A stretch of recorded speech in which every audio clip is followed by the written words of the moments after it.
యుద్ధం ముందుటి ప్రశాంతత, తుఫాను ముందటి ప్రశాంతత అంటారు కదా! అట్లుంది అమెరికా వైఖరి.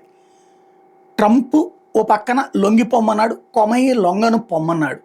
అదే సందర్భంలో యుద్ధాన్ని ఆపేయండి మీరే, మేము మాత్రం ఆపే ప్రసక్తి లేదు, మా సంగతి మీకు తెలుసు కదా, కావాలంటే ప్రపంచాన్ని అడగండి అన్నాడు Iran supremo. Best of luck అన్నాడు Trump.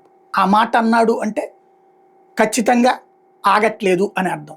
America B-2 bombers already అక్కడికి చేరున్నాయి. బంకర్ బస్టర్ బాంబులు కూడా కాదు ఇవి, పర్వతాలని బద్దలు చేయగలిగినటువంటి బాంబింగ్ సామర్థ్యం అమెరికా దగ్గర ఉంది. అవి మోసుకెళ్ళగలిగినటువంటి వాటిని దాదాపు 12ని మోహరించారు ఇరాన్కి సమీపంలోనే.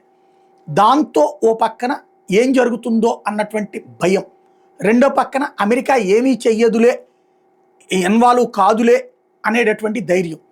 మరొక వైపున అమెరికా అధ్యక్షుడికి పరోక్షంగా తమ ల్యాబీ ద్వారా పంపించిన అంశం ఏంటంటే, ఖొమైనీని ప్రపంచవ్యాప్తంగా ఏదైతే షియా ముస్లింలు వాళ్ళ హెడ్గా కొలుస్తున్నారు, దేవుడిగా కొలుస్తున్నారు, ఇప్పుడు మీరు కనుక తన మీద ఏదైనా జరిగిందంటే భవిష్యత్తులో మిమ్మల్ని ఏదో ఒక రోజున ఏదో ఒకటి చేస్తారు. లైక్ సాల్మన్ రష్టీని ప్రాణాలు తీసేటటువంటి ప్రయత్నం చేస్తే ఇప్పటికి కూడా అతను కదలలేని పరిస్థితి, మెదలలేని పరిస్థితిలో ఉన్నాడు కదా, అట్లాంటిది ఏదో ఒకనాడు జరుగుతుంది. తెగించి చేసే మనస్తత్వం ఉన్నోళ్ళు, మీకెందుకు ఈ 3 ఏళ్ళు యుద్ధం అయిపోయిన తర్వాత అధ్యక్ష స్థానం ఏముండదు, ఆ తర్వాత మీరు ఏదో మామూలు మాజీ అధ్యక్షుడిగానే ఉంటారు, కానీ వీళ్ళు ఎప్పటికీ తెగించుండేవాళ్ళు అన్నటువంటి ఒక సందేశాన్ని ఇరాన్ టీం జాగ్రత్తగా ట్రంప్ మెదడులో చేర్చింది. ట్రంప్ భయపడి ఆగుతాడా, అందుకే ఆపాడా, నిన్ననే జరిగిపోతుందనుకున్నది అన్నదే తేలాల్సింది భవిష్యత్తులో.